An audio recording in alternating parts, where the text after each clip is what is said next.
An extra section that I thought would be useful to add on, it covers a couple of concepts that help explain what is currently happening in our fiat system. And we'll start with the idea of monetary premiums. Now, when the scarcity of money is violated, its ability or its function as a store of value starts to break down. So, what happens? Other scarce things rush in and begin to fill this void, attracting a monetary premium. That is a premium paid for a good in excess of its utility value.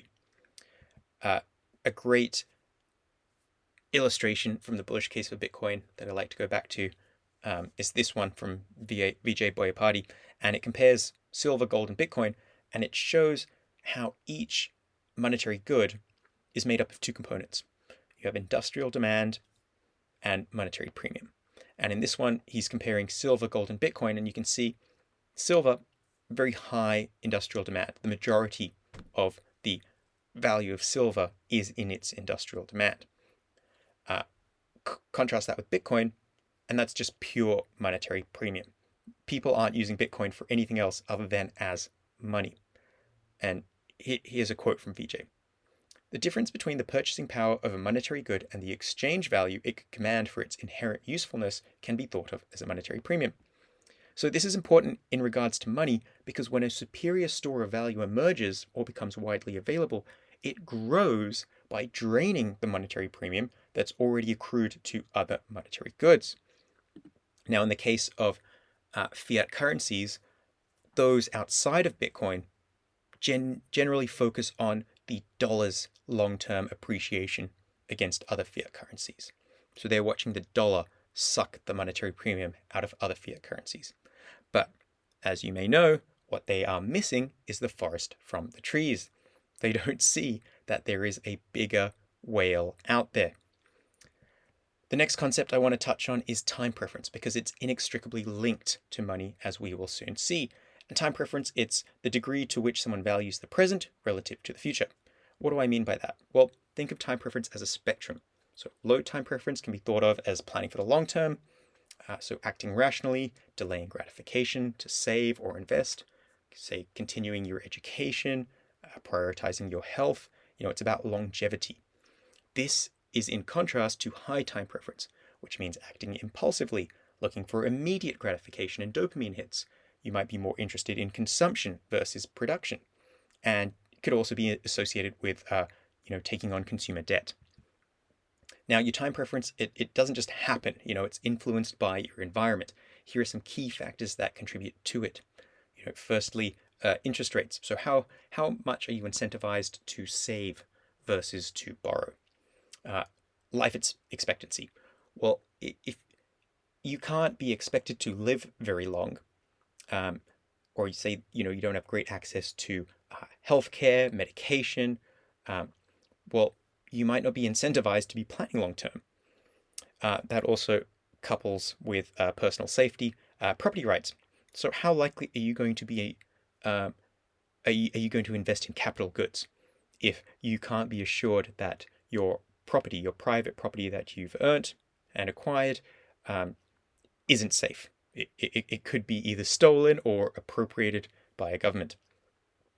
The last point, expected future value of money. So this is really important. This is kind of what we want to drill down into, because if money can't hold its value, and so you don't have access to other monetary goods, well, how likely are you going to be to save or be incentivized to create value? Here are a couple of quotes from Saifedean, taken from the Bitcoin Standard, and he's talking about the relationship between money, its hardness, and the impact that has on people's time preference. I'll just read a couple of quotes.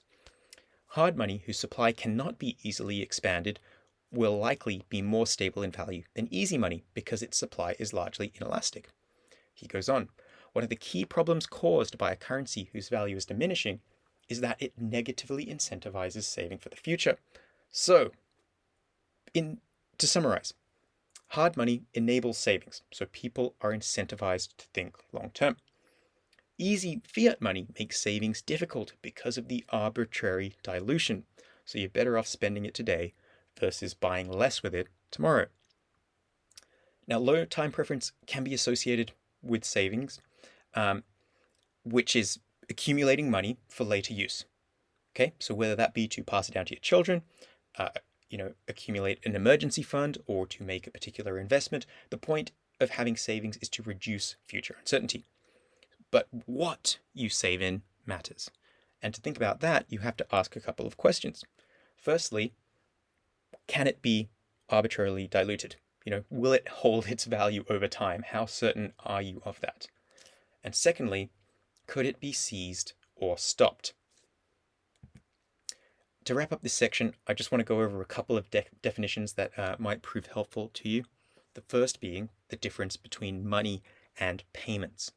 So money, as we've kind of gone over, is a thing that settles transactions. Okay, it's that good in the middle of an exchange. It is that good that you store value in. It is that good that measures value as a unit of account. Payments are the plumbing that helps move that money around. So think about our earlier videos on networks and the infrastructure that moved around various cargo. Now, this one's also quite important. So money versus wealth. So wealth is comprised of all the combined things in the world that make our lives better. So everything from medication to umbrellas to refrigerators, you kind of get the idea. And money you can think of as the vehicle that transports the wealth or the cargo.